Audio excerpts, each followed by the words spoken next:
السلام عليكم جميعا. بسم الله الرحمن الرحيم والصلاة والسلام على رسول الله. نبدأ المحاضرة الثانية بايوكيمستري سكند ليكتشر. الجميع متابعني، سامعين الصوت بوضوح؟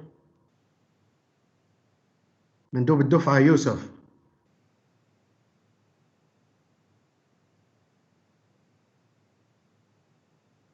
السلام عليكم.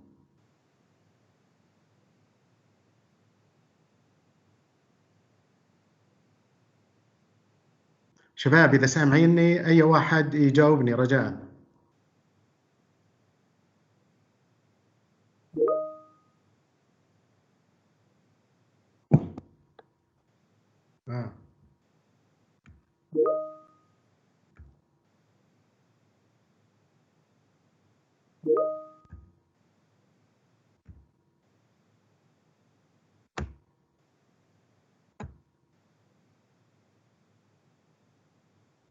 شباب سامعيني؟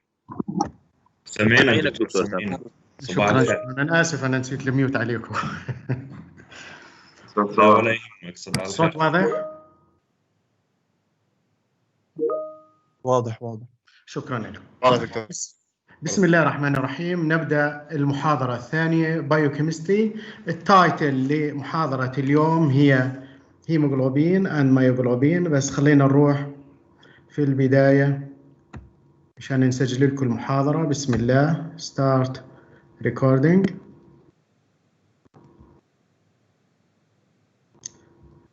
شو آلاء عندك شيء؟ قصي، محمد، شو مالكم رافعين ايديكم؟ دكتور كنت بدي احكي لك الصوت واضح بس كان علينا ميوت. شكرا لك. شكرا لك. قصي اللي وافية. قصي. لا دكتور، هذا لما كنت معطينا ميوت جميع وسألنا سامعين. شكرا لكم. محمد نفسهم دكتور، نفسهم.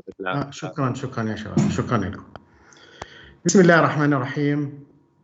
نبدأ. راح أعملكم ميوت أول وراح أشيله في نهاية المحاضرة إن شاء الله، إذا الواحد ذكر. بسم الله الرحمن الرحيم. والله هو له مساوئ الصحيح.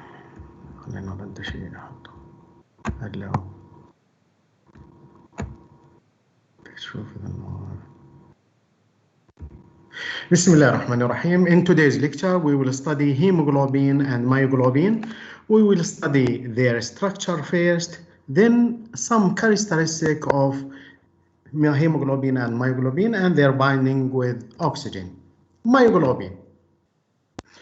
Myoglobin, this is the myoglobin as you can see. Myoglobin is an intracellular heme-containing protein. Intracellular heme-containing protein.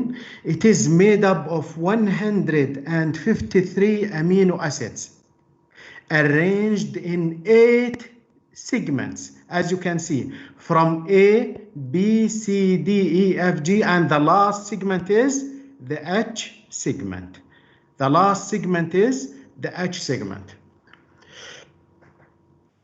The function of myoglobin is to store and facilitate the diffusion of oxygen within the cells.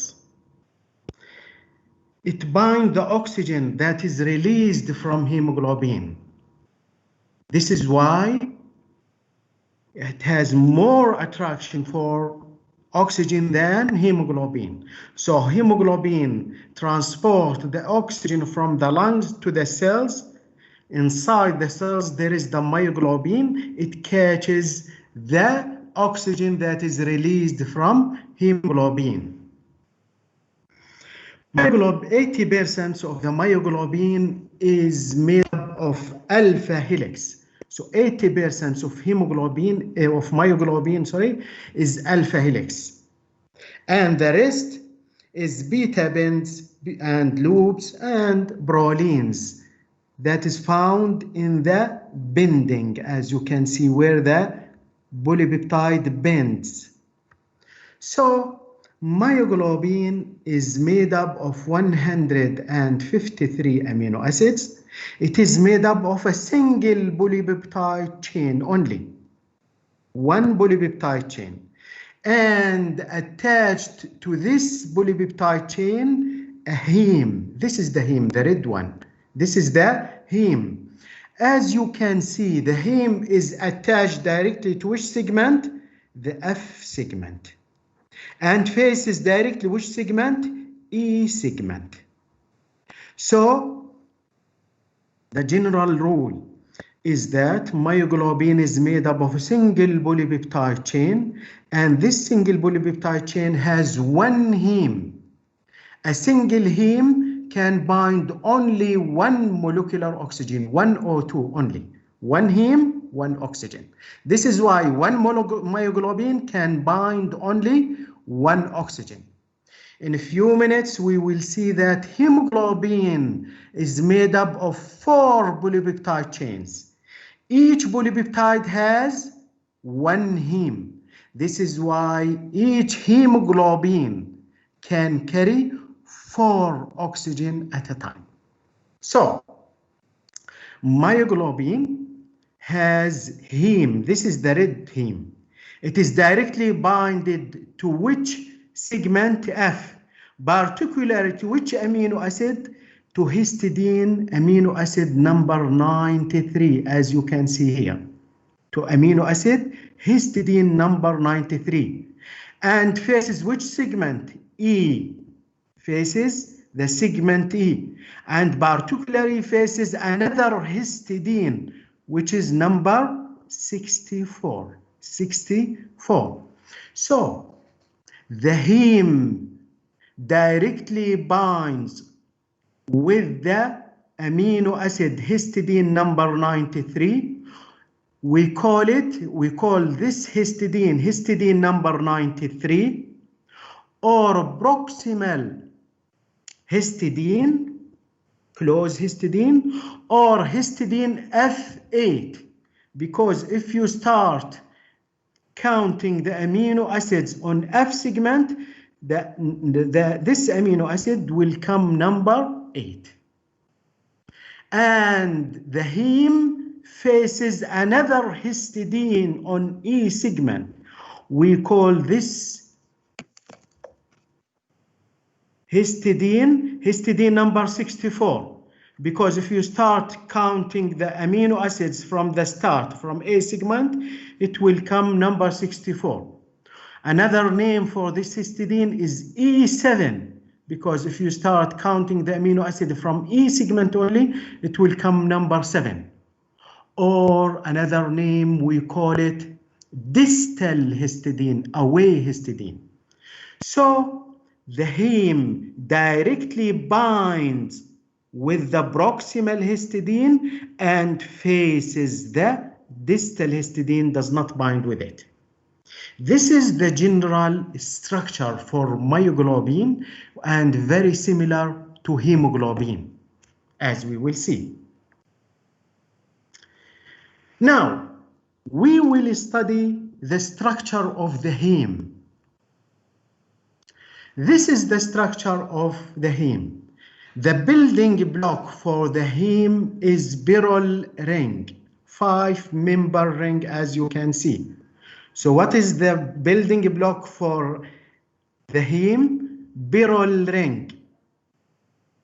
When 4 Birol ring come together and binds through alpha methylene bridge, see, 1 Birol ring, 2, 3, 4. When 4 Birol rings come and binds with each other, they form what is known as porphyrin ring. So porphyrin ring is made up of 4 beryl ring. When iron, as you can see here, when iron come in the center, we call this structure the heme.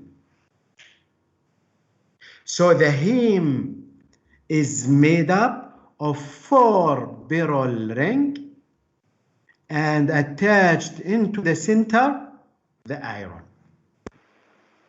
The iron makes 6 bonds, 6 covalent bonds. How many bonds? 6. As you can see, 4 of the 6 bonds to the nitrogen of the porphyrin ring with the beryl ring. 1, 2, 3, 4. The fifth is, see, this is the same structure. The fifth is with the proximal histidine, as we said. The fifth is with the proximal histidine. And the 6th bond is with the oxygen. So the iron makes 6 bonds. 4 of the 6 with the nitrogen of the beryl ring with the porphyrin ring, as you can see. The 5th bond is with the proximal histidine, which we also call it histidine number 93 or histidine number F8. And the 6th with the molecular oxygen. This is the same, if you remember, this is the same structure but enlarged. This is the F segment, be with me here. This is the F segment, and this is the opposite, the E segment, the E segment. As we said, the heme directly binds with which histidine? With the proximal histidine on the F segment. And faces another histidine. Which histidine? Histidine number E7 or 64 or distal histidine. This is all indicate the same histidine. Does the iron or the heme has a direct contact with the distal histidine? No. But the distal histidine help to keep the molecular oxygen in its place. Help to keep the oxygen that is bonded with the iron here with the heme in place. This is the structure of the heme. In hemoglobin and myoglobin, same structure, same structure. Now, this is the polypeptide of the myoglobin. This is all the hemoglobin, same. And as you can see, this is the oxygen. So inside this structure, what will be the heme? As you can see, the polypeptide, the amino acids, as we said, the myoglobin is made up of how many amino acids? 153 amino acids. This is the 153 amino acids. They form, as you can see, a bucket here, a bucket for the oxygen to bind to the heme. And at the entrance of the oxygen, as you can see here, the brown one, resides valine and phenylalanine. They are hydrophobic amino acids. And as you know, the hydrophobic amino acid does not form a hydrogen bond with the water, so they don't mix with the water, so they prevent the water from entering inside to the iron and oxidize the iron. So the polypeptide form a bucket like to protect the iron and to make a bucket for the oxygen to bind with the iron. And at the entrance of this bucket, there are 2 hydrophobic amino acids, valine and phenylalanine, hydrophobic. So to prevent the water from entering into the heme and oxidizing it. This is the structure of the myoglobin, and with nearly similar structure as we will see the hemoglobin. Now, hemoglobin. Hemoglobin, unlike myoglobin, is made up of 4 polypeptide chains. And each polypeptide chain has 1 heme. This is why one hemoglobin has 4 polypeptide, and each polypeptide has 1 heme. So single hemoglobin has 4 heme. This is why it can carry 4 oxygens. 4 oxygen.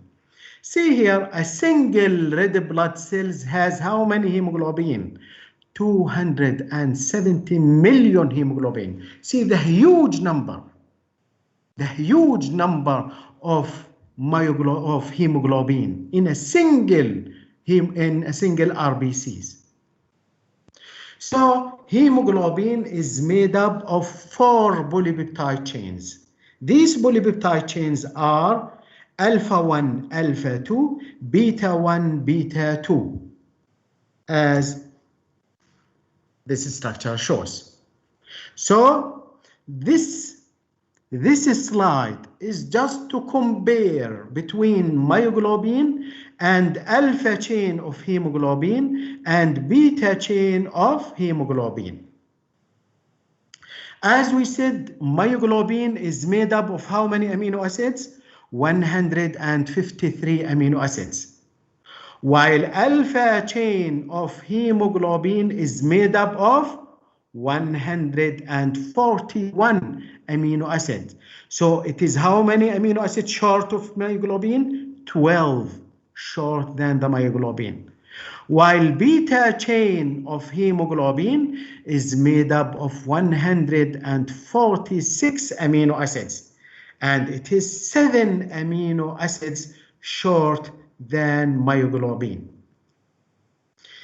As we said, alpha globin or alpha hemoglobin, alpha chains in hemoglobin is made up of 141 amino acids, shorter than myoglobin in 12 amino acids. Where this shortness is? Shortness is in H helix and the lack of D helix. Be with me in the structure. This is in myoglobin, this is the H segment. See, it is long in myoglobin. See, in alpha globin, it is short. This is the H. And this is the D.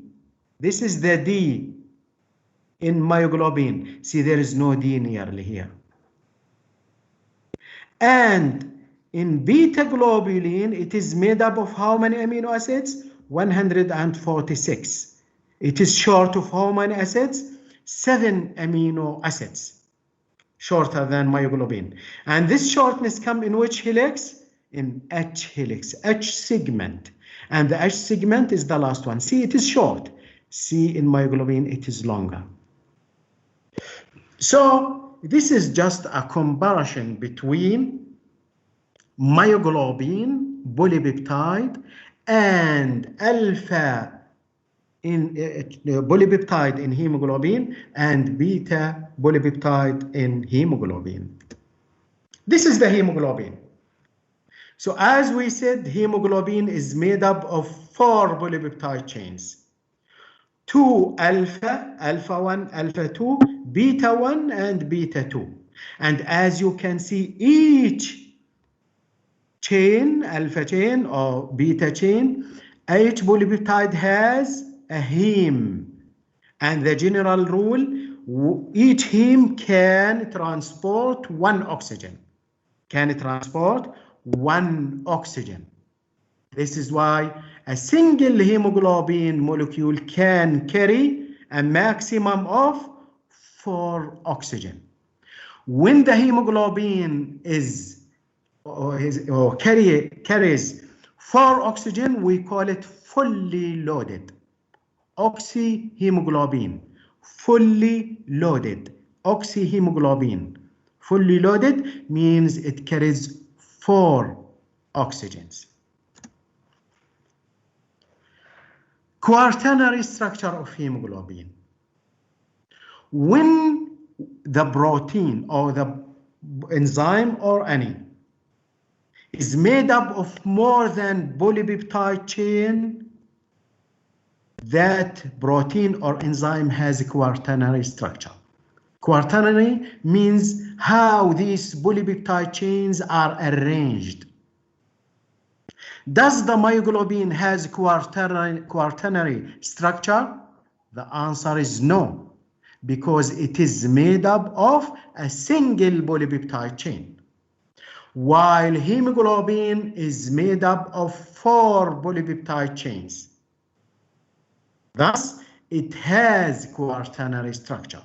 Quaternary structure means how these 4 polypeptide chains in hemoglobin are arranged, as we will see in this slide.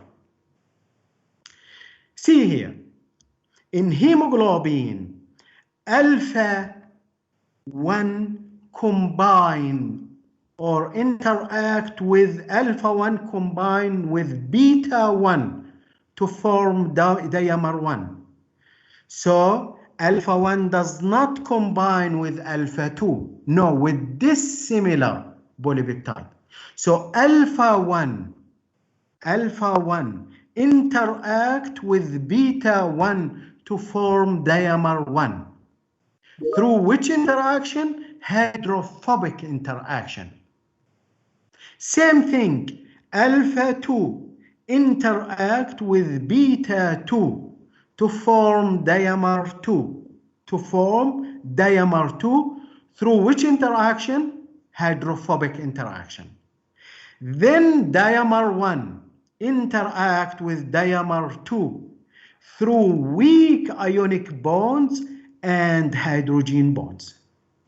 So the interaction, what type of interaction within the dimer? Within dimer 1 or dimer 2, hydrophobic interaction.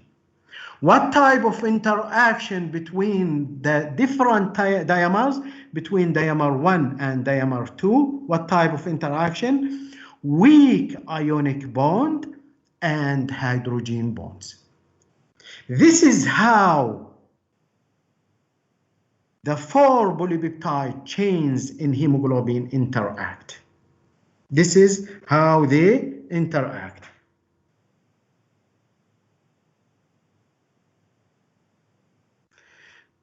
في بعض الطلاب يعني بفصل النت عندهم، مش مشكلة، يعاودوا يدخلوا على الانترنت، ما في أي مشكلة، ما في أي مشكلة، وأنا بحكي لكم إياها أنتوا أبنائنا، يعني لا يكون عندكم قلق زايد، فقط احنا يعني الهدف النهائي هو مصلحتكم. الهدف النهائي هو مصلحتكم. إذا قطع عندك النت عاود الاتصال بالشبكة مرة ثانية وإن شاء الله خير.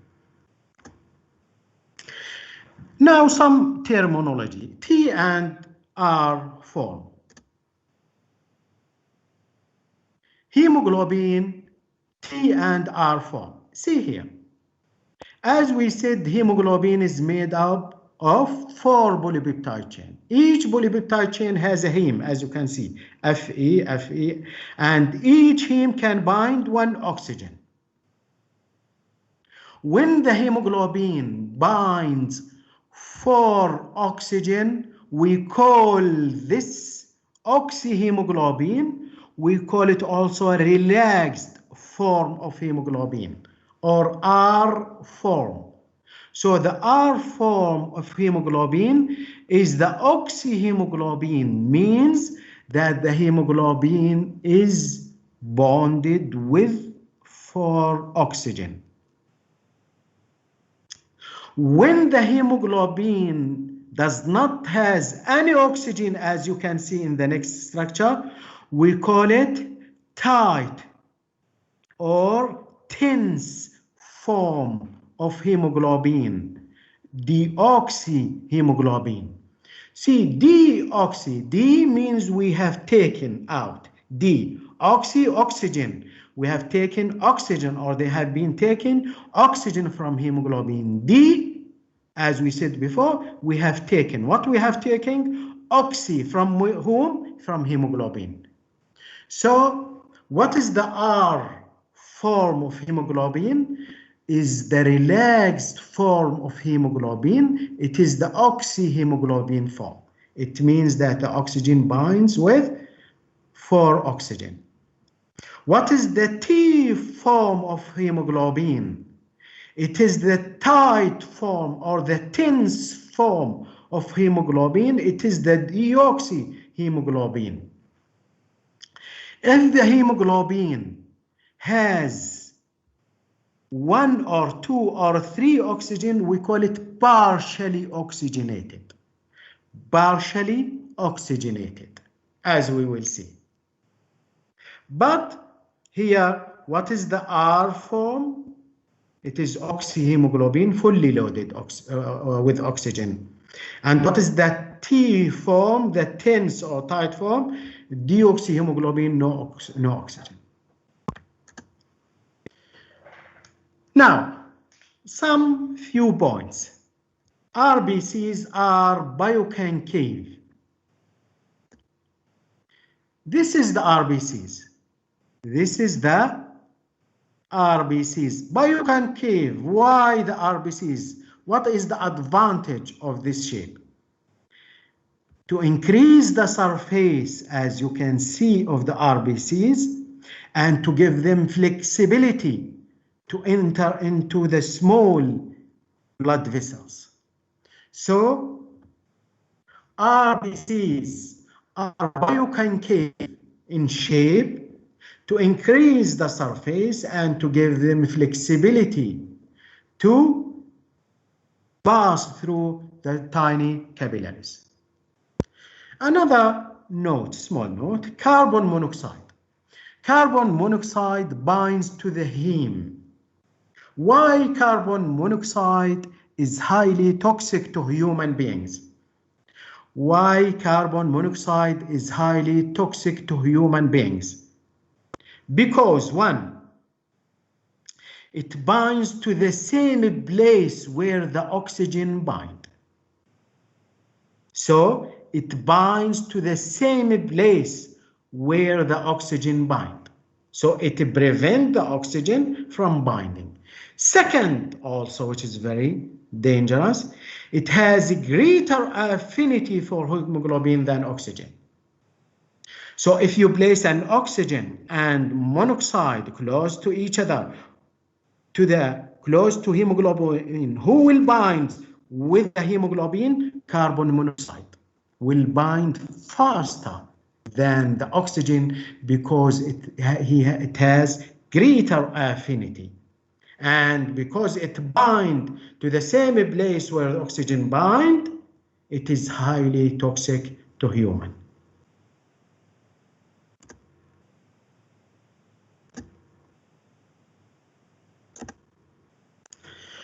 Another thing, methemoglobin. Methemoglobin. Now, if you remember in the second year endocrine, وانا مثل ما دائما بقول لكم قال remember مع السلامه remember. Methemoglobin, as we said, as long as the iron in the heme is in the ferrous state, means Fe+2, it can bind oxygen. If the iron in the heme is oxidized into ferric state, Fe+3, it can't bind oxygen. And we call hemoglobin with the ferric Fe+3 methemoglobin. So methemoglobin is a hemoglobin with the iron in the ferric state, Fe+3. So to repeat, as long as the iron in the heme, in hemoglobin, is in the ferrous state, it can bind oxygen. But if the iron is oxidized into ferric Fe+3, it can't bind oxygen, and we call the hemoglobin in this case methemoglobin. But our body has a natural system to convert Fe plus 3 back into Fe plus 3, plus 2, sorry. Ferric into ferrous, methemoglobin into hemoglobin. This system is made up of NADH, cytochrome B5 reductase, cytochrome B5. Simply, talking simply, because we are not chemists. Simply, how to convert Fe plus 3 into Fe plus 2? Simply. The answer, by donating an electron, giving an electron to Fe plus 3, and that's it. So if we give an electron to Fe plus 3, it will be converted back into Fe plus 2. It is as simple as that, but it is a very complicated case in our body. And just to simplify things, cytochrome B5 give and donate an electron to Fe plus 3. So who gives the electron? Cytochrome B5. Then cytochrome B5 reductase takes an electron from NADH and donate it to cytochrome B5. So who is the main donator or main source of the electrons? Is the NADH. And from where comes the NADH? From glycolysis. So what is the final source of the electron? Is the NADH from glycolysis. So this is how our body convert methemoglobin Fe plus 3 back into hemoglobin Fe plus 2 state. Now, binding of oxygen to myoglobin and hemoglobin, allostericity effect. Allostericity effect. If you remember, we said in the last lecture that the protons released from the reactions, the one that we said, are attached to hemoglobin. Also, we said that CO2 also binds to oxygen, to hemoglobin. As we will see, also another compound also binds to hemoglobin, 2,3-biphosphoglycerate. So protons bind to hemoglobins, CO2 binds to hemoglobin, 2,3-biphosphoglycerate bind to oxygen, to hemoglobin. Also, oxygen binds to hemoglobin. When we say allostericity effect, we mean the binding of one molecule at one site affect the binding of other molecule of the same molecule at other site. Means, what do we mean by allostericity effect here?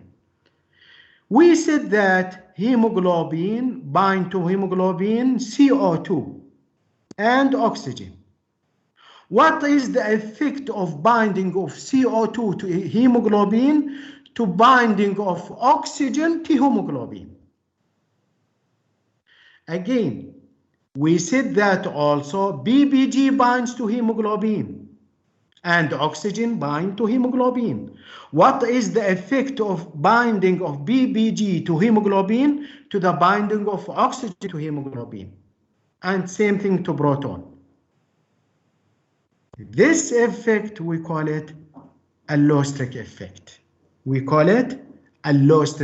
effect. The first molecule that we will study on allostericity effect, we will continue with these factors in the next lecture.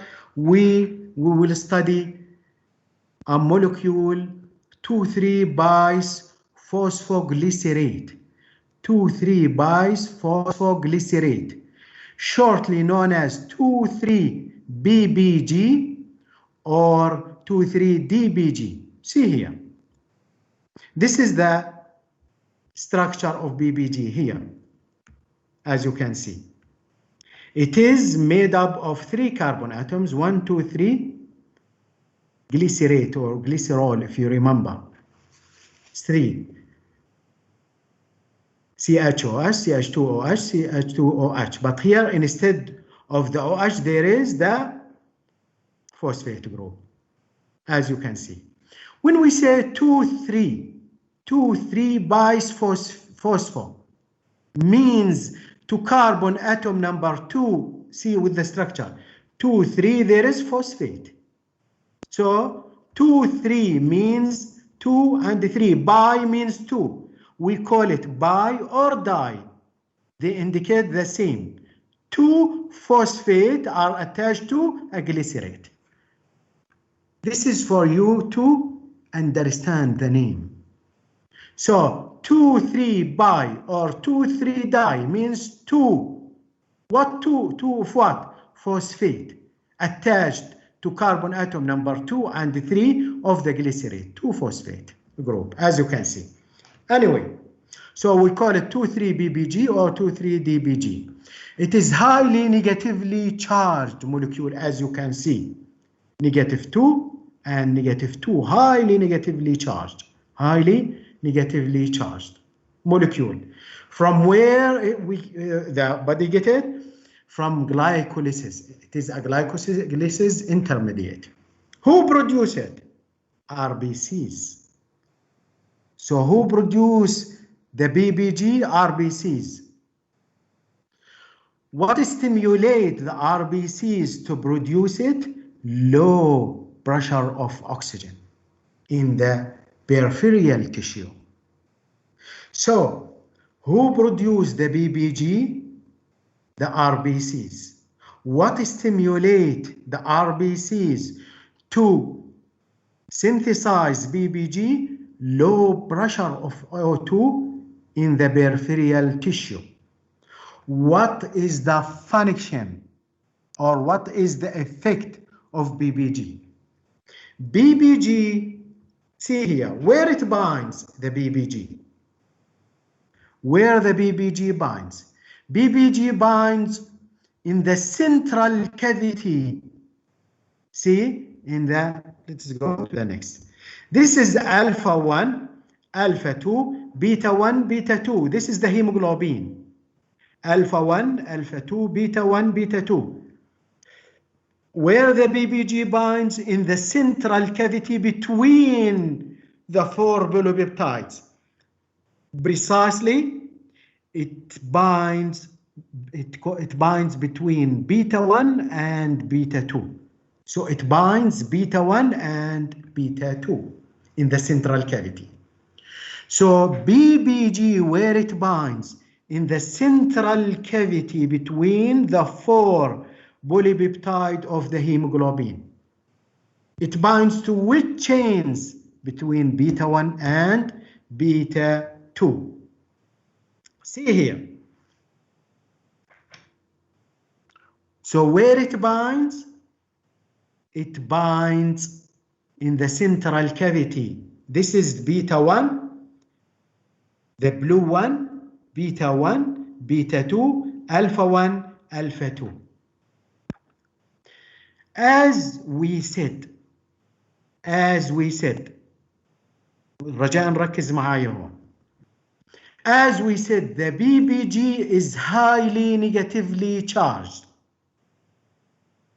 So it binds with the positively charged amino acids in beta 1 and beta 2. Normally, it binds with a number of positively charged amino acids to indicate some of them. Particularly, they bind with histidines, positively charged histidine, on amino acid number 143 and amino acid number 2 in both, as you can see, 143 and 2 in both beta 1 and beta 2. So, to repeat, who synthesized the BBG? The RBCs. What stimulates the RBCs to synthesize BBG? The low pressure of O2 in the peripheral tissue. Where the BBG binds, it binds to the central cavity between the 4 polypeptide chains in hemoglobin. Where it binds particularly, it binds beta 1 and beta 2. To which amino acids particularly? It binds to histidines number 143 and 2 in beta 1 and same 143 and 2 in the beta 2. Same amino acids, 143 and 2. What is the effect of this binding? BBG binds between beta 1 and beta 2. So what? What happened? See here.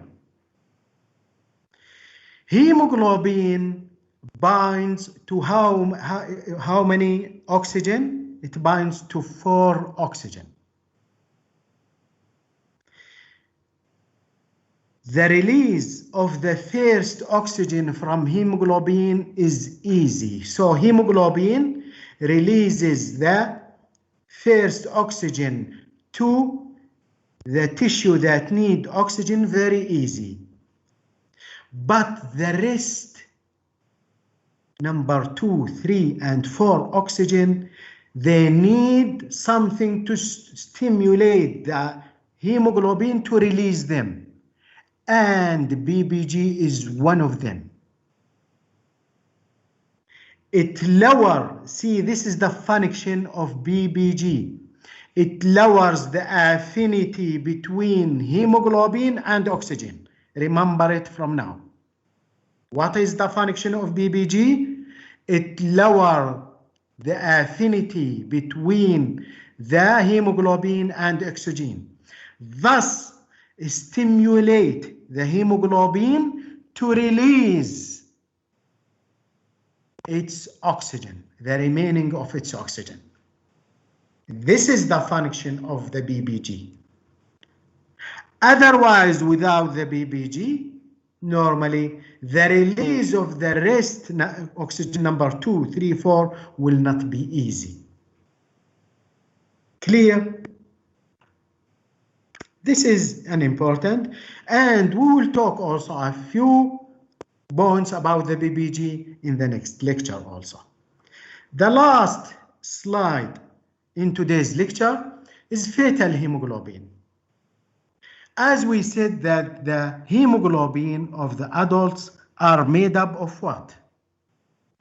The hemoglobin of the adults, the one we studied, is made up of 2 alpha chains, 2 beta chains, alpha 1, alpha 2, beta 1, beta 2.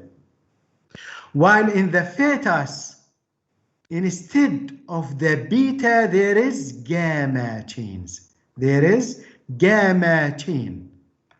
Why? And what is the difference? See here. One main difference between gamma chain of the fetus and the beta chain of the adult is that, where is the difference? Is in the amino acid number 143 in the beta chains. As if you remember, we said the amino acid number 143 in beta 1 and beta 2, it is the positively charged histidine. Positively charged histidine. While in the fetus it is serine. And serine is polar uncharged. What is the effect here? Why this is important? As we said, What binds to the histidine number 143 of beta 1 and beta 2? The BBG. The BBG. Now, the fetus has serine instead of the histidine. This is why BBG can't bind very tightly between beta 1 and beta 2 in the fetus. What does it mean? What is the function of BBG? Lower the affinity between the oxygen and hemoglobin. Now, if BBG can't bind very tightly between beta 1 and beta 2, it means that the oxygen will be of higher affinity to hemoglobin. And this is very important for the fetus.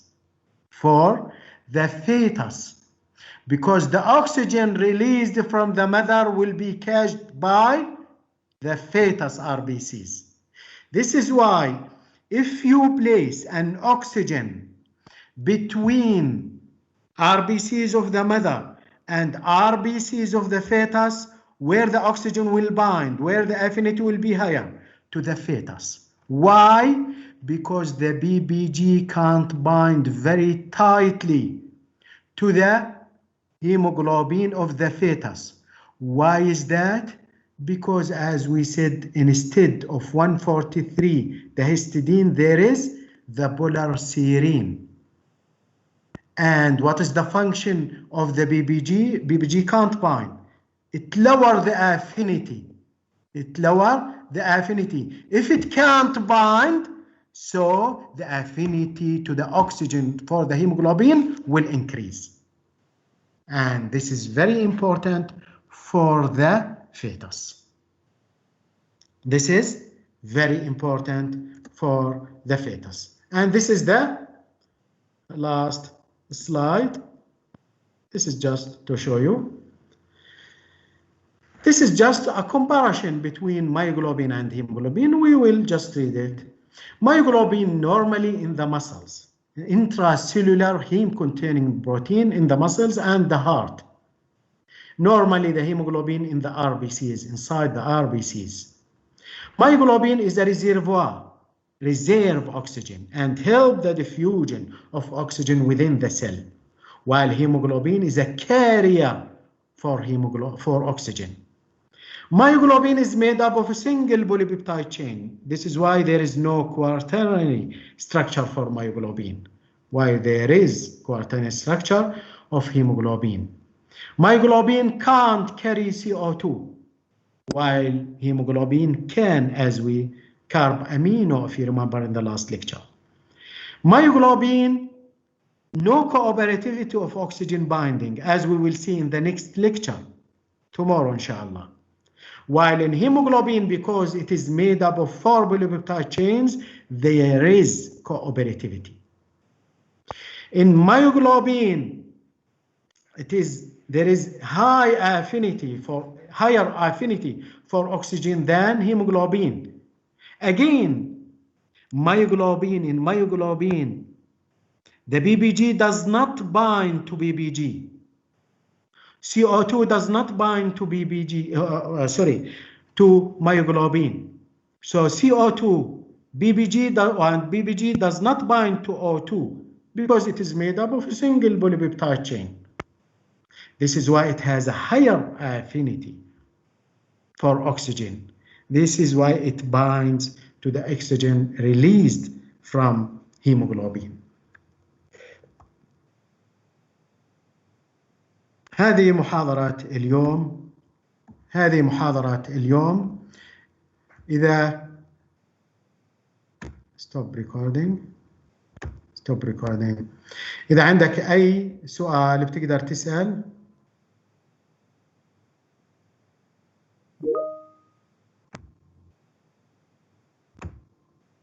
إذا عندك أي سؤال تقدر. آلاء تفضلي. آلاء أنا معطيك كله أوكي. دكتور أنا ما عندي سؤال. هاي إيدي من قبل. شكرا لك آلاء. محمود أوكي. تفضل عطوفتك. يعطيك الف عافيه دكتور. هلا محمود. غلبك دكتور، في المحاضره الماضيه حكينا انه الاتش بلس اللي بتطلع من الاتش 2 سي او 3 نعم بتقلل الافينيتي كمان الاكسجين نفس شغل البي بي جي، وراح نحكي عنها بالتفصيل المحاضرة الجاية. نعم تمام. يعطيك الف عافيه. الله يعافيك. راح نحكي عن هاي الأمور، البي بي جي والبي اتش والاتش بلس، راح نحكي عنهم بالتفصيل المحاضرة الجاية، لأنها هاي الأمور هي اللي بتأثر على ارتباط الأكسجين والريليز للأكسجين also. مثل ما حكينا إنه الهيموغلوبين لما يكون معاه 4 أكسجين إنه يعمل ريليز للفيرست أكسجين إيزي، ولكن إنه يعمل ريليز لباقي الأكسجين صعب، فبحاجة لإيش؟ لإشي يعمل له ستيميوليشن. هاي الأشياء شو هي؟ البي بي جي واحدة منهم، الاتش بلس واحدة منهم. شوف الأمور منطقية. لما يزداد الاتش بلس شو معناته؟ مين بيقدر يحكي لي؟ لما يزداد تركيز الاتش بلس بالبرفيليال تيشيو شو معناته؟ يعني CO2 أنتيدوت عالي. دكتور. يعني عليكم، يعني معناته في سي او 2 كثير بالبرفيريال تيشيو، معناته البرفيريال تيشيو بحاجه لاكسجين، فلذلك بتنتج سي او 2 وبتنتج اتش بلس ترتبط مع الهيموغلوبين، بتحفزه يعمل ريليز لباقي الاكسجين. فالامور منطقيه، الامور منطقيه. يعني لما يصير بالبرفيريال تيشيو نسبه السي او 2 عاليه، مثل ما حكينا السي او 2 بيرتبط مع الهيموغلوبين، والاتش بلس بترتبط مع الهيموغلوبين. وايضا مثل ما حكينا قبل شوي، what stimulate the RBCs to produce BBG؟ low pressure of O2. pressure of oxygen. low pressure of O2. فلذلك كل هاي العوامل اللي بترتبط مع الهيموغلوبين وبتحفزه يعمل ريليز للأكسجين، كلها مؤشرات على low pressure of oxygen in the peripheral tissue and high CO2 pressure. فلذلك هاي العوامل كلها بترتبط CO2 H+, BBG، كلها بترتبط مع الهيموغلوبين وبتحفزه يعمل ريليز لباقي ذرات الأكسجين المرتبطة به. فالأمور كلها منطقية. واضح؟ صهيب تفضل عطوفتك.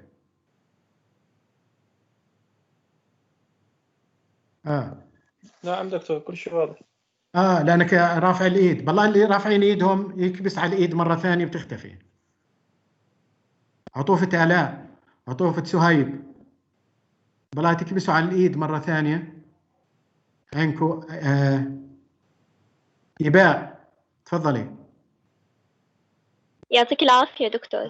أهلا عطوفة إباء، أهلا وسهلا. دكتور هلأ شو بيفرق السلايد لو درسنا عنه عن النوت اللي أنت عطينا إياه؟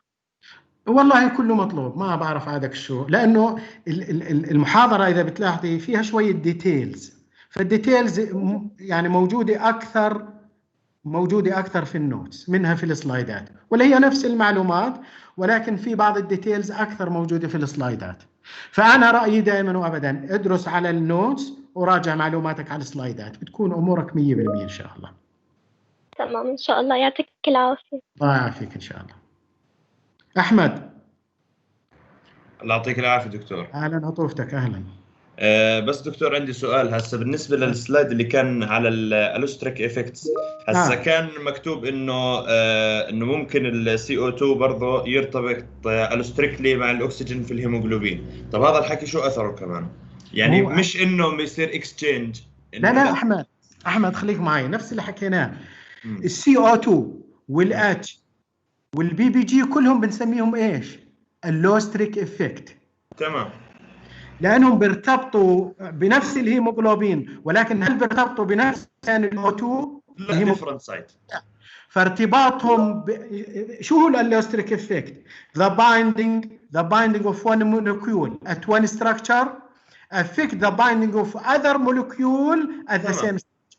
فلذلك ارتباط هاي الامور، ارتباط السي او 2 مثل ما راح نشوف المحاضره الجايه راح نحكي عن السي او 2، ارتباط السي او 2، وراح نحكي عن ارتباط الاتش والبي بي جي وشو تاثيرهم على الاكسجين. هاي كل هاي العوامل شو بنسميها؟ اللوستريك افكت because their binding will affect the binding of oxygen on hemoglobin. تمام دكتور، الله يعطيك العافيه. شكرا. محمد دكتور بس سؤال بسيط بالنسبه للسي او 2. لما احنا المحاضره الماضيه حكينا انه بنتعامل معاه كمين اسيد بروديوسر، مع انه بنفس الوقت الكربونيك اسيد راح يتفكك لبايكربونات. نعم، بس مين اللي بيشكل الكربونيك اسيد؟ لا، مين اللي بيشكل الكربونيك اسيد؟ السي او 2 هو مع الاتش 2 هو بيعمل لنا الكربونيك اسيد. فلذلك احنا دائما وابدا في عمليه تصنيع للكربونيك اسيد فروم سي او 2. فلذلك ما بتقدر تفصل السي او 2 عن الكربونيك اسيد الصحيح، لأن عملية مستمرة. فلذلك السي او 2 والكربونيك اسيد الاثنين بنجمعهم وبنقول عنهم انهم الاسيد، بينما البايوكربونات هي البيس. محمد. تمام، يعطيك العافية دكتور. يا ميت مرحبا. شكرا لكم جميعا، بارك الله بكم على حسن استماعكم، وبتمنى لكم التوفيق، وأنا على تم استعداد في أي مساعدة مستقبلية إن شاء الله تحتاجوها. السلام عليكم جميعا.